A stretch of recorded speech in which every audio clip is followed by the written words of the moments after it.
Assalamualaikum warahmatullahi wabarakatuh. Bismillah, walhamdulillah, wassalatu wassalamu ala rasulillah, Sayyidina Muhammad ibni Abdillah wa ala alihi wa sahbihi wa man wala wa la hawla wa la quwata illa billahi amma ba'd. Wa qultu nawaitu ta'alluma wa ta'lima wa tadhakkura wa tadhkira wa naf'a wal intifa'a wal ifadata wal istifadah wal hatta ala tamassuki bi kitabillahi wa sunnati rasulih wa du'a ilal huda wa dalalah alal khair ibtigha'ah wajhillahi mardatihi wa qurbihi wa thawabihi subhanahu wa ta'ala. Rabbi syrah li sadri wa yassir li amri wahlul 'uqdatam min lisani yafqahu qawli.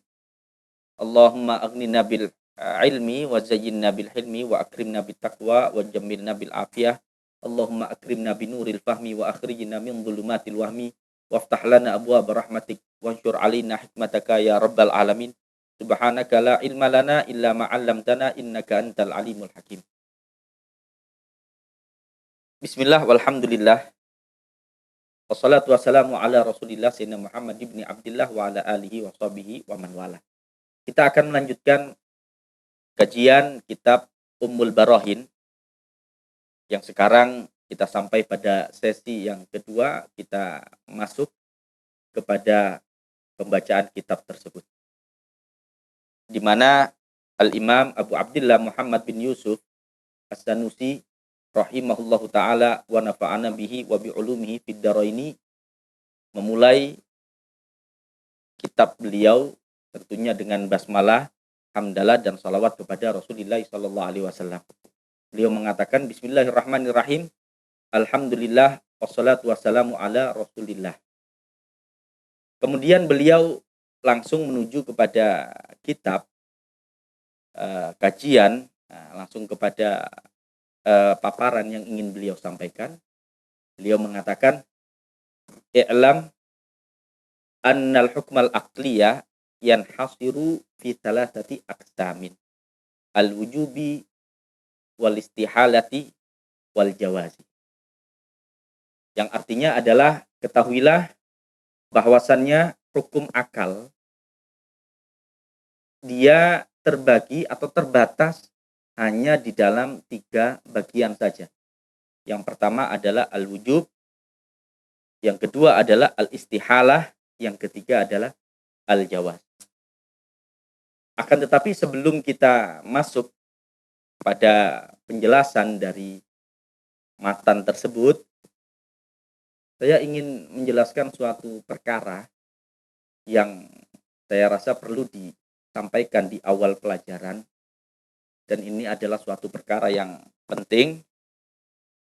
Saya katakan penting karena dari sebab 2 sisi. Yang pertama adalah ketika ini sudah disampaikan di depan, harapannya nanti kemudian ketika kita membaca pelajaran kitab Ummul Barahin, di tengah-tengah kitab ada keterangan yang perlu atau terkait dengan apa yang akan saya sampaikan ini, kita tidak usah kembali lagi atau kita tidak usah berpaling untuk melihat keterangan dari kitab yang lain, sehingga kita bisa fokus pada kitab ini saja.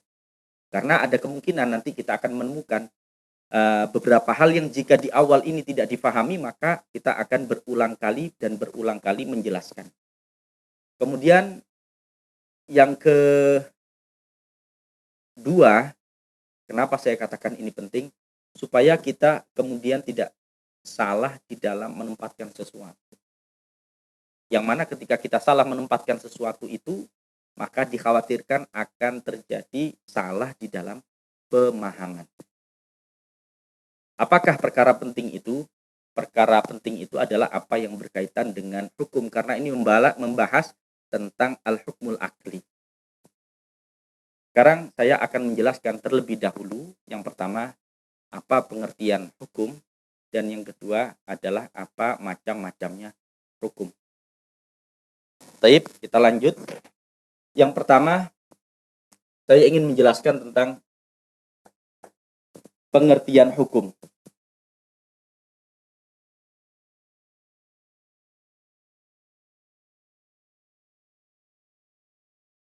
Apa sih hukum itu? Artinya apa hukum itu?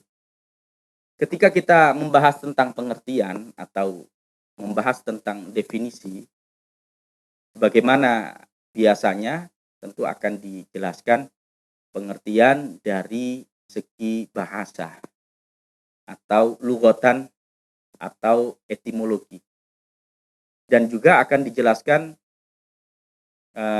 pengertian dari segi istilahan atau terminologi. Ini adalah penting karena seringkali di dalam mengartikan sesuatu pada kitab, seseorang tidak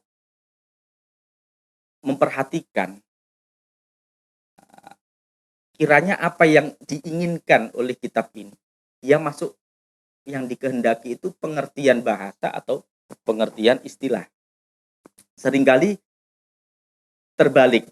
Ketika dalam kitab ini yang dikehendaki adalah pengertian terminologi, akan tetapi seseorang datang membawa pengertian bahasa, tentu akan jauh daripada makna yang dikehendaki. Dan sebaliknya, ketika kitab ini menginginkan sebetulnya pengertian yang ada di situ adalah pengertian bahasa, lughatan, kemudian kita membawa pengertian terminologi, tentu juga akan keluar dari apa yang ingin disampaikan maknanya oleh si pengarang. Oleh karena itu, kita tampilkan dua-duanya, kemudian nanti akan kita beritahu apa yang diinginkan. Di dalam al-hukmul akli itu makna etimologi, bahasa, atau makna terminologi atau istilahan. Jadi kita di sini ada dua pengertian nanti. Yang pertama adalah bahasa atau lughatan atau etimologi.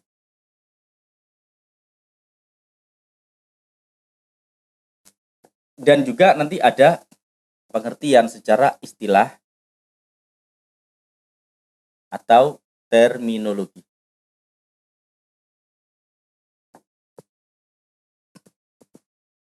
Hukum atau al-hukmu lughatan secara bahasa artinya adalah al-man'u. Al-man'u ini maknanya adalah menghalangi atau mencegah.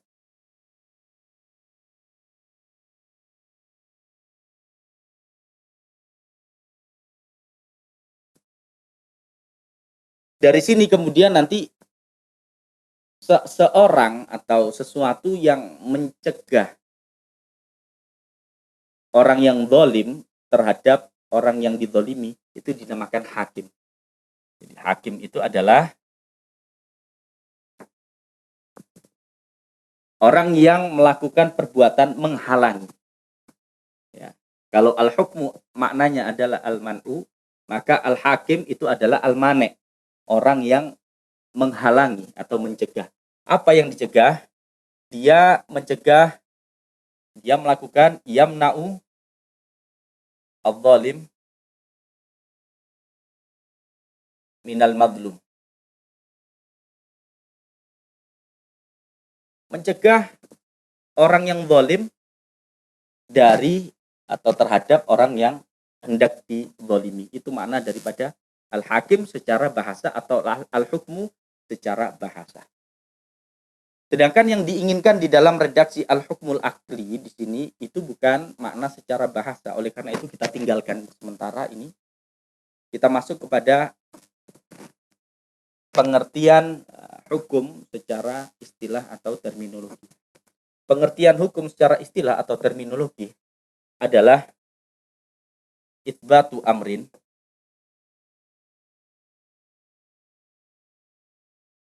li amrin au nafyuhu anhu.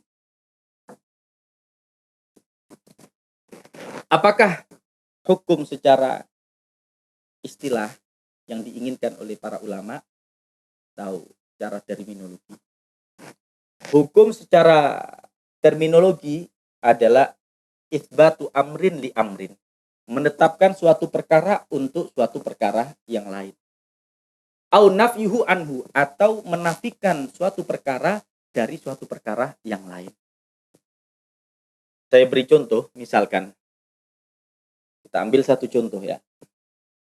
Misalkan ada kata ada Zaid, Zaidun.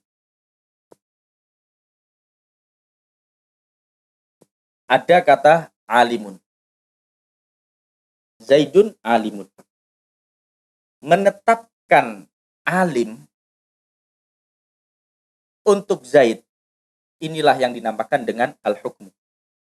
Ketika dua kata ini digabung, Zaidun alimun, kita menetapkan alim kepada Zaid, inilah yang dinamakan dengan al-hukmu. Atau menafikan sesuatu dari sesuatu. Menafikan alim dari Zaid. Misalkan kita mengatakan Zaid laisa bi alimin. Misalkan. Maka di sini ada penafian laisa bi alimin. Kita menafikan alim dari Zaid. Inilah yang dinamakan dengan al-hukmu. Secara istilah atau terminologi. Nah, bisa nanti dikiaskan di dalam segala hal. Ya, nanti kita coba prakteknya di masing-masing macam-macam daripada hukum, pengelompokan hukum. Dia akan berlaku semua makna ini. Itsbatu amrin li amrin au nafyuhu anhu. Baik. Sekarang kita masuk kepada bagian yang kedua. Hukum dia bisa dikelompokkan dengan memandang kepada masdarnya atau pengambilannya atau hakimnya. Dia bisa dikelompokkan menjadi 3. Ada 3 macam hukum. Yang pertama adalah al-hukmu asyar'i.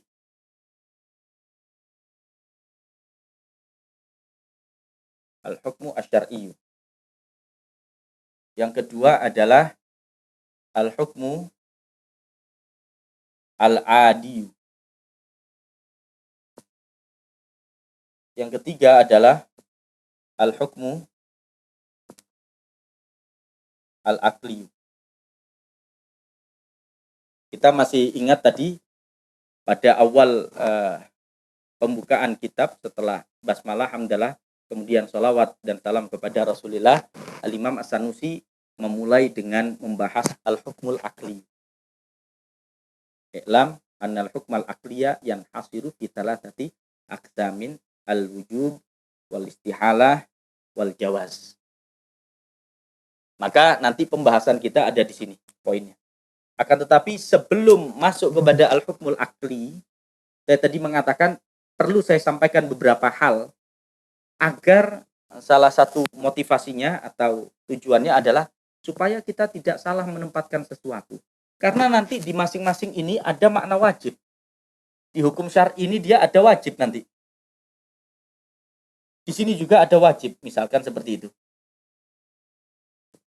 Lah, wajib ketika kita bicara tentang hukum akli di fan ilmu kalam ini atau fan ilmu akidah ini, jangan sampai nanti salah memasukkan. Semestinya wajib yang diinginkan itu adalah wajib di dalam pengertiannya hukum akal, kemudian kita membawa wajib yang ada pada pengertiannya hukum syara, atau sebaliknya. Yang diinginkan adalah wajib dalam pengertian hukum syara, kita membawa wajib dalam pengertian hukum akal. Ini 2 hal yang berbeda. Oleh karena itu sekali lagi, makanya ini penting disampaikan di awal supaya nanti setiap kita menemukan hal-hal yang semisal ini, kita tidak perlu lagi menjelaskan berulang-ulang. Baik. Kita akan mulai dari menjelaskan masing-masing bagian ini. Yang pertama adalah al-hukmu asy-syar'i. Hukum syara. Kalau mau diangkat lebih umum lagi, sebetulnya ini adalah masuk kepada ada istilahnya al-hukmu al-wad'i.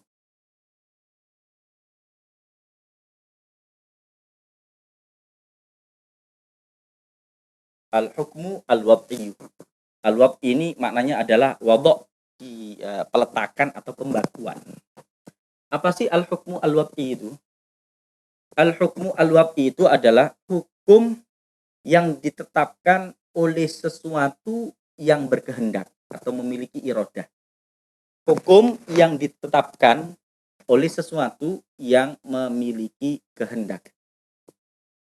Nah, jika yang memiliki kehendak itu adalah Allah Subhanahu wa taala, maka itu yang kita kenal dengan al-hukmu syar'i.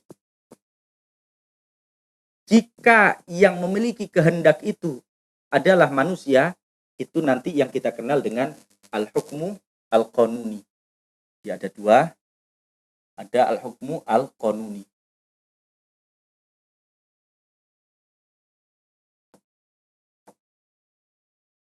Ya, ada al-hukmu al-qanuni.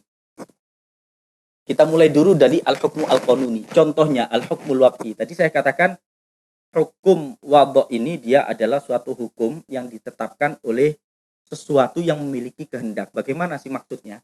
Maksudnya begini, contoh kalau suatu hukum ini, hukum wad'inya adalah hukum qanuni ya. Misalkan contohnya ada warna merah ya, merah berhenti. Seperti di lalu lintas itu ada lampu merah, itu menandakan kita disuruh untuk berhenti. Merah dan berhenti. Merah dan berhenti ini adalah dua hal yang berbeda. Dua hal yang tidak ada hubungannya. Merah apa hubungannya dengan berhenti? Kan tidak ada hubungannya. Berhenti apa hubungannya dengan merah? Kan tidak ada hubungannya sama sekali.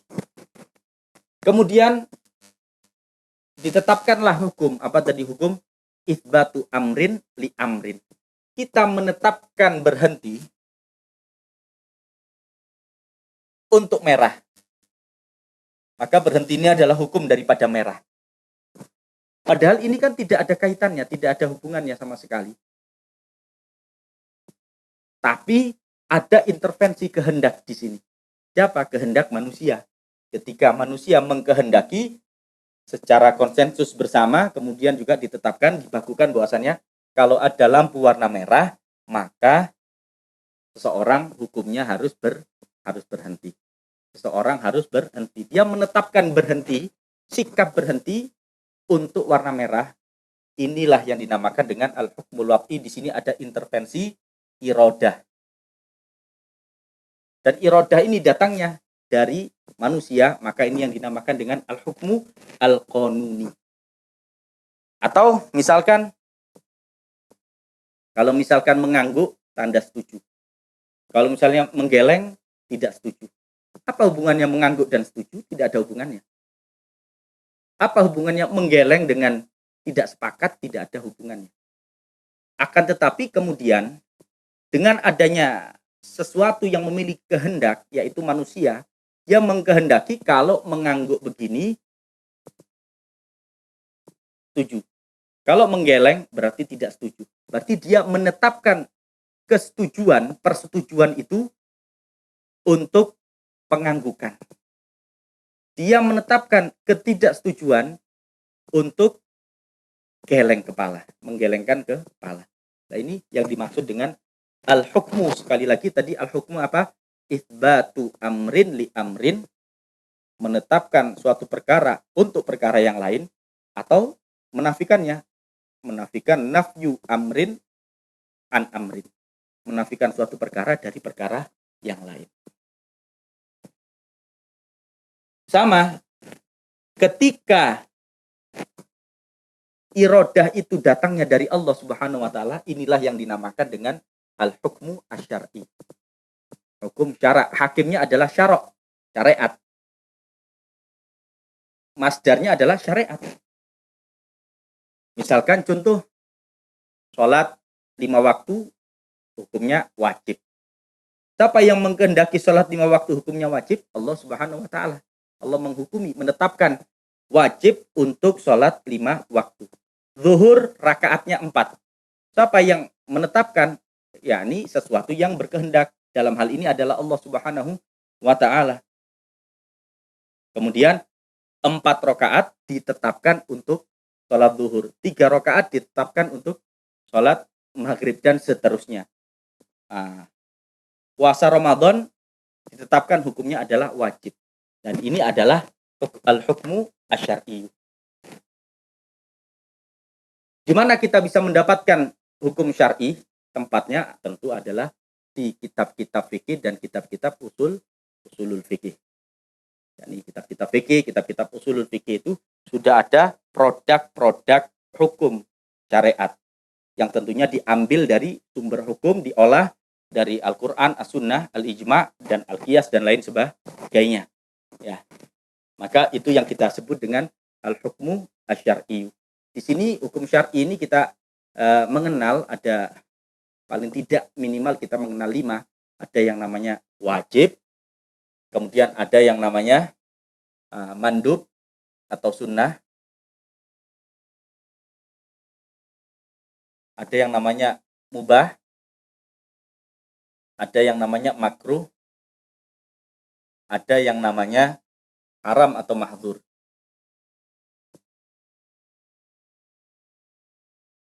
Ini adalah al-hukmu asy-syar'i. Baik. Sekarang kita berpindah kepada yang kedua. Al-hukmu al-adi. Al-adi ini dari kata-kata adatan. Adatun. Adat ini yakni dari kata-kata berulang.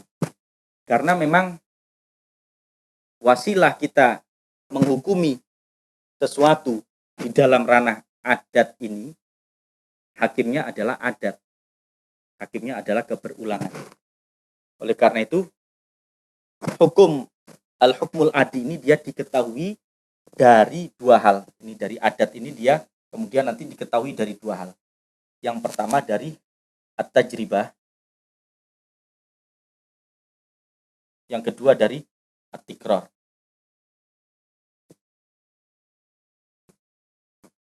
At-tajribah yakni experience, eksperimen, pengalaman, atau juga eksperimen.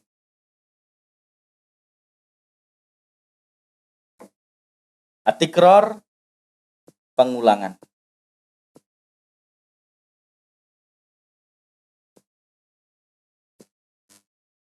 Jadi dia diketahui hukum al-hukmul adi ini dia diketahui dari experience dan dari pengulangan. Baik.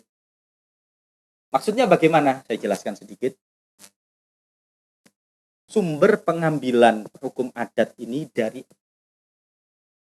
adat. Adat itu adalah rutinitas. Adat itu adalah rutinitas. Rutinitas siapa yang dimaksud? Bukan rutinitas saya, bukan rutinitas Anda, akan tetapi rutinitas alam semesta.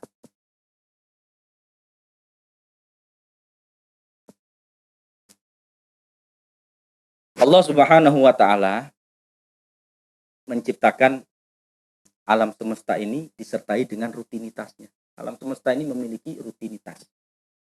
Contohnya adalah seperti matahari, dia terbit dari timur dan tenggelam di barat.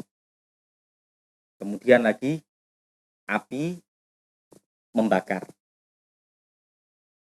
Pisau jika terkena benda lain bisa memotong. Lapar kemudian makan bisa menjadi kenyang. Ini adalah salah 3 contoh daripada rutinitas alam semesta.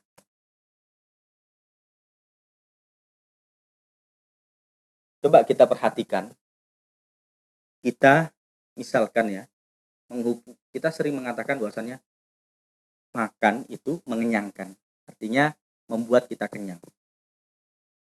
Api jika bersentuhan dengan benda lain, api akan membakar benda tersebut.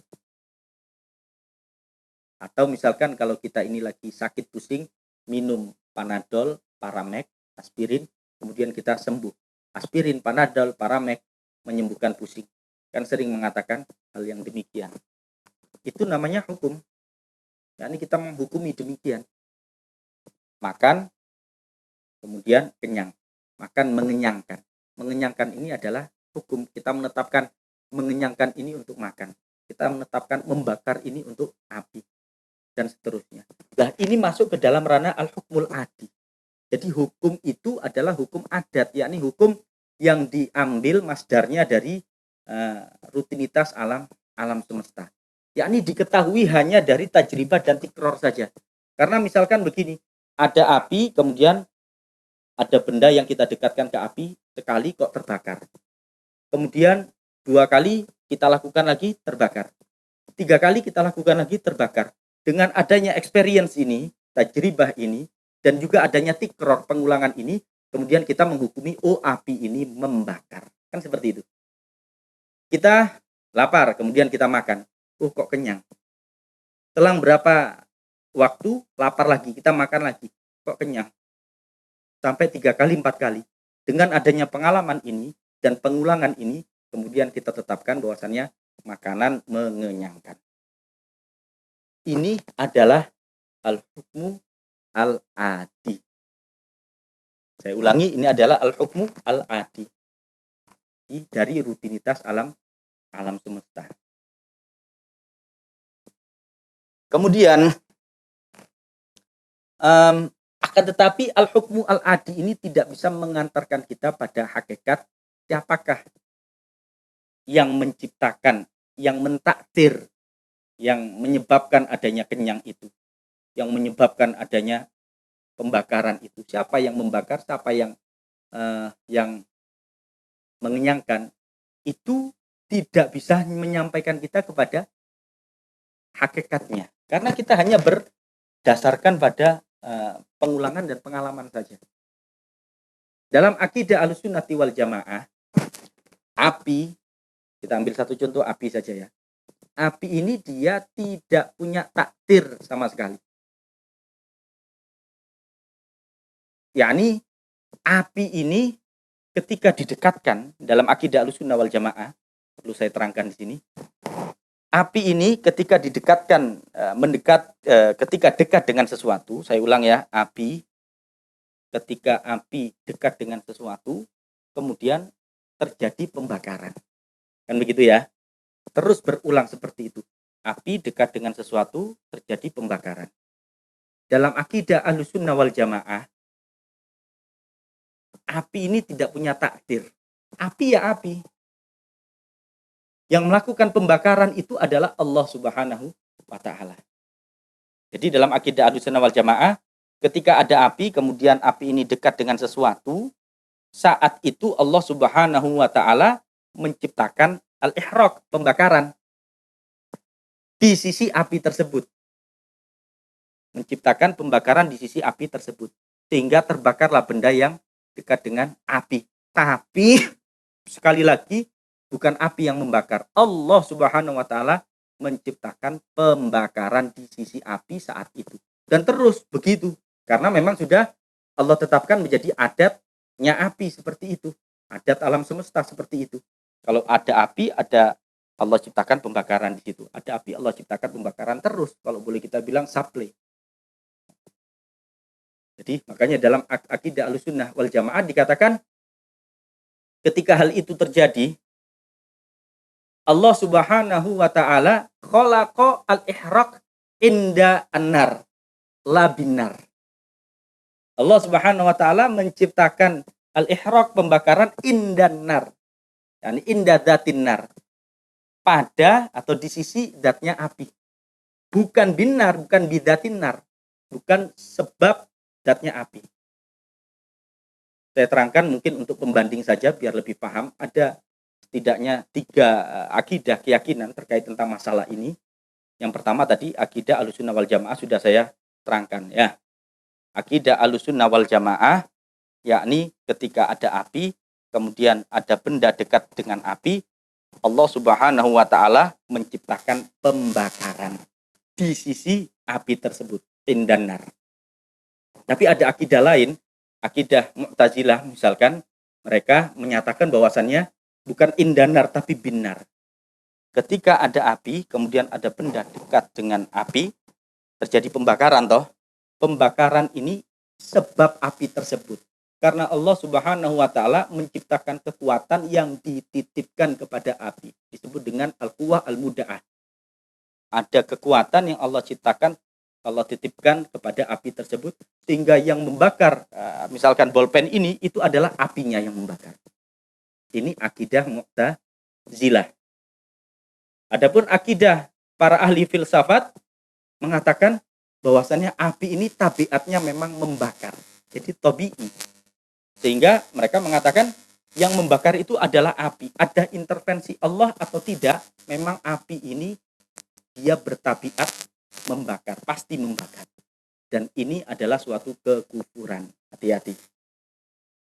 Nah, bukti kita di mana? Bukti kita adalah Allah Subhanahu wa taala. Kita katakan bahwasannya api ini dia ya api sudah seperti itu api. Tapi pembakaran itu bukan dari api. Pembakaran itu adalah Allah Subhanahu wa taala, fi'ilnya Allah Subhanahu wa taala. Kalau Allah Subhanahu wa taala seandainya tidak menciptakan pembakaran atau malah menciptakan pembekuan dari api, ketika ada api, ada benda didekatkan dengan api, kemudian saat itu Allah Subhanahu wa taala menciptakan pembekuan, justru pendinginan, bukan pembakaran atau pemanasan, maka ya terjadi. Karena memang api ini dia tidak memiliki takdir sama sekali. Contohnya yang terjadi pada Nabi Ibrahim ala nabiyina alaihi salatu wassalam. Ada api besar, kemudian Nabi Ibrahim didekatkan kepada api. Akan tetapi pada waktu itu Allah Subhanahu wa taala tidak menciptakan indanar al-ihraq. Justru Allah menciptakan dingin, kuni bardan. Maka ketika itu api tidak memanaskan, api tidak membakar, akan tetapi mendinginkan. Sehingga juga ditambahi wasalaman, karena dikatakan oleh para ulama ahli tafsir, seandainya Allah Subhanahu wa taala mengatakan bardan saja, maka Nabi Ibrahim bisa beku. Maka diberi tambahan wasalaman dan keselamatan. Sehingga Nabi Ibrahim merasa dingin, tapi dingin yang menyelamatkan, yang nyaman.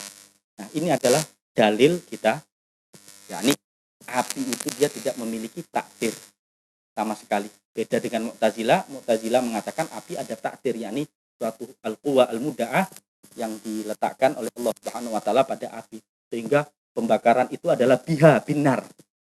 Ya.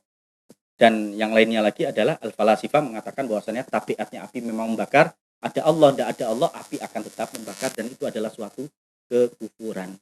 Lah, ini silahkan dikiaskan kepada asbab adiyah, sebab-sebab adat atau rutinitas alam semesta ini. Semisal kita makan, ketika kita makan, kemudian kita kenyang, yang mengenyangkan bukan makanan. Tapi ketika makanan itu masuk ke dalam tubuh kita, Allah Subhanahu wa taala menciptakan pengenyangan di situ. Begitu juga ketika kita misalkan sakit, kemudian kita minum, sakit pusing, kita minum aspirin. Yang menyembuhkan itu bukanlah aspirin. Akan tetapi Allah Subhanahu wa taala menciptakan penyembuhan indah aspirin di sisi aspirin tersebut. Dan begitu seterusnya. Oleh karena itu, akidah Ahlussunnati wal Jamaah, dia ketika misalkan kita sakit, diurut, dipijat, yang menyembuhkan ya bukan tukang pijat, tapi Allah Subhanahu wa taala yang menciptakan penyembuhan di sisi pemijatan itu. Kemudian juga ketika kita sakit ke dokter, yang menyembuhkan bukan dokter, yang menyembuhkan bukan obat, yang menyembuhkan bukan terapi, akan tetapi Allah Subhanahu wa taala. Kita makan, kita pernah makan tidak kenyang-kenyang ya karena kala itu Allah Subhanahu wa taala tidak menciptakan pengenyangan di sisi makanan yang kita makan. Kita pernah haus, kemudian kita minum, tapi kita tetap saja haus, tidak hilang. Padahal adatnya alam semesta itu, minuman itu dia akan membuat kita hilang dahaga. Tapi ini sebaliknya. Kenapa ya kala itu Allah Subhanahu wa taala tidak menciptakan penghilangan dahaga pada minuman yang kita minum. Ya, kiaskan dengan asbab adiyah yang lainnya. Ini semua berada pada kekuasaannya Allah Subhanahu wa taala, ya. Sedikit sebelum masuk kepada al-hukmul akli, saya jelaskan sedikit mumpung masuk di sini konsep mukjizat. Satu-satunya yang bisa merubah rutinitas alam semesta adalah sang pembuat rutinitas alam semesta. Siapa itu? Yaitu pencipta alam semesta itu sendiri. Sama seperti saya dan Anda. Yang bisa merubah rutinitas saya adalah saya sendiri. Yang bisa merubah rutinitas Anda adalah Anda sendiri. Saya tidak bisa merubah rutinitas Anda. Begitu juga alam semesta. Dia punya rutinitas alam semesta. Yang bisa merubah rutinitas itu adalah Allah Subhanahu wa Ta'ala. Selain Allah tidak bisa. Oleh karena itu, kemudian biasanya ketika para nabi menyampaikan risalahnya, nabi dan rasul berdakwah menyampaikan risalahnya. Kemudian oleh kaumnya, nabi tersebut diminta bukti otentik bahwasannya dia adalah memang utusan Tuhan. Maka biasanya para nabi itu diberikan mukjizat oleh Allah Subhanahu wa Ta'ala. Mukjizat itu hakikatnya adalah sesuatu yang mendobrak, yang merubah, yang menghentikan, mengganti rutinitas alam semesta. Misalkan contoh Nabi Musa, beliau punya mukjizat membelah lautan. Air dalam rutinitas alam semesta, air itu dia tidak bisa terbelah. Sampai kapanpun tidak bisa terbelah. Akan tetapi kala itu Nabi Musa mengeluarkan mukjizatnya, dipukulnya air tersebut, kemudian lautan yang sedemikian besarnya, ya laut merah ya, itu dia terbelah.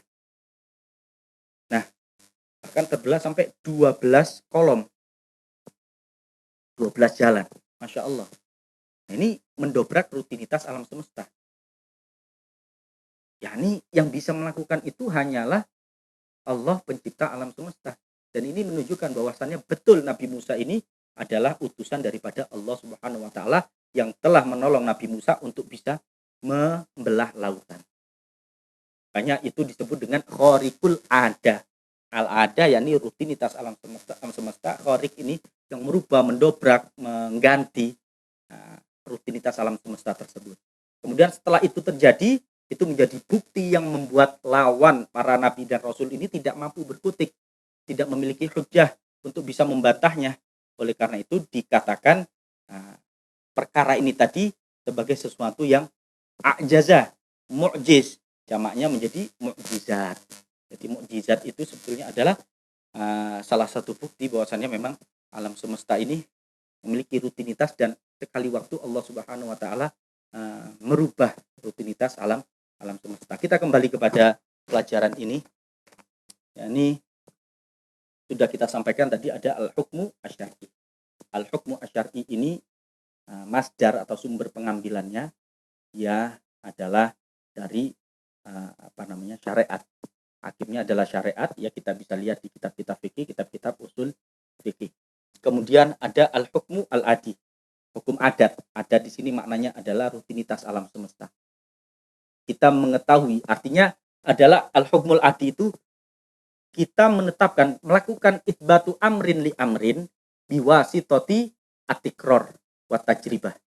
Kita menetapkan suatu perkara untuk suatu perkara, kita menetapkan kenyang untuk makanan, mengenyangkan untuk makanan, itu biwasitati tikror, dengan cara kita melihat pengulangan saja, wa tajribah, dan pengalaman kita. Cuman itu saja. Api, kita tetapkan pembakaran pada api, itu biwasitati tikror. Jadi cara mengetahuinya hanya dengan melakukan tajribah dan tikror ini saja. Akan tetapi semua itu tidak ada takdir sama sekali. Al-mu'athir wallahu wahdah. Yang menciptakan pengenyangan, pembakaran dan seterusnya itu hanyalah Allah Subhanahu wa Ta'ala. Ini akidah Ahlussunnati wal Jamaah. Baik. Kemudian ada al-hukmu al-aqli. Al-hukmu al-aqli inilah yang akan menjadi pembahasan kita insyaallah ta'ala. Nah, perlu saya sampaikan di sini, sekali lagi kenapa ini perlu saya sampaikan, karena memang masing-masing hukum ini sebetulnya dia memiliki makna-makna yang sama. Ada wajib, ada jaiz, ada mustahil. Mustahil kalau dalam hukum lain mungkin redaksinya haram, dilarang, terlarang, tidak boleh ada, kan begitu ya. Contoh misalkan di dalam hukum syar'i itu nanti ada istilah wajib. Ada istilah wajib. Misalkan wajibnya bagaimana? Ya sholat 5 waktu hukumnya wajib. Ada istilah haram. Haram ini yang mustahil itu. Tidak boleh ada di dalam syariat. Apa misalkan meninggalkan sholat. Ada hukumnya jaiz, boleh.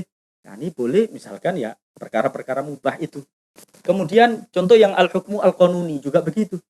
Dia ada wajib misalkan apa? Oh, kalau lampu merah tidak boleh, wajib berhenti. Lampu merah wajib berhenti.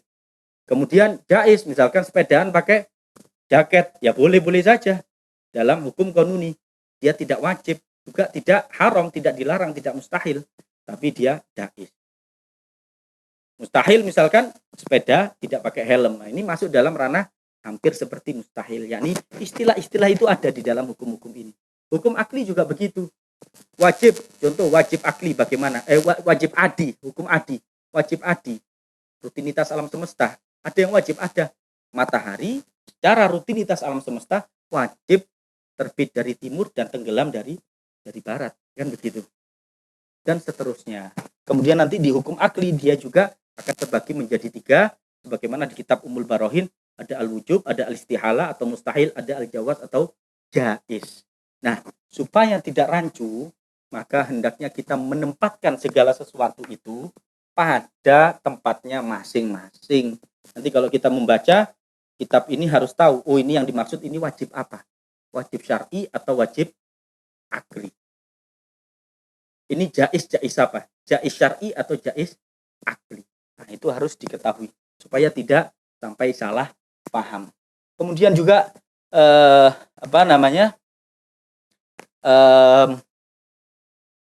termasuk al-hukmul adi, ini tadi sudah saya sampaikan bahwasanya penting untuk mengetahui akidah Ahlussunnati wal Jamaah supaya kita tidak sampai terjerumus kepada kekufuran tentang masalah yang sudah saya jelaskan tadi. Ya, saya kira ini untuk sesi yang kedua dari kitab Ummul Barohin. Sekali lagi kita masih belum masuk kepada pembahasan kitab. Ada beberapa perkara yang harus saya jelaskan supaya nanti ketika sudah ini bisa dipahami bersama, kemudian kita bisa masuk ke dalam kajian kitab ini dengan lancar, dengan fokus, tidak keluar daripada kitab, mungkin keluar hanya kepada kitab-kitab yang menjadi syarah daripada Ummul Barohin, yang saya mungkin mengambil faedah dari beberapa kitab tersebut atau kitab-kitab syarah tersebut. Ya, ini saja. Nanti insya Allah pada pertemuan berikutnya kita akan menjelaskan apa itu al-hukmul akli dan bagian al-hukmul akli itu apa saja. Mudah-mudahan apa yang disampaikan ini bermanfaat. Wallahu ta'ala alam bisawab. Rabbana taqabbal minna innaka antas samiul alim wa tub alaina ya maulana innaka antat tawwabur rahim. Rabbana atina fid dunya hasanah wa fil akhirati hasanah wa qina adzabannar. Allahumma khtim lana bil iman, Allahumma khtim lana bil iman, Allahumma khtim lana bil iman. Wa sallallahu ala sayyidina Muhammad wa alihi wasallam. Alhamdulillahi rabbil alamin. Assalamualaikum warahmatullahi wabarakatuh.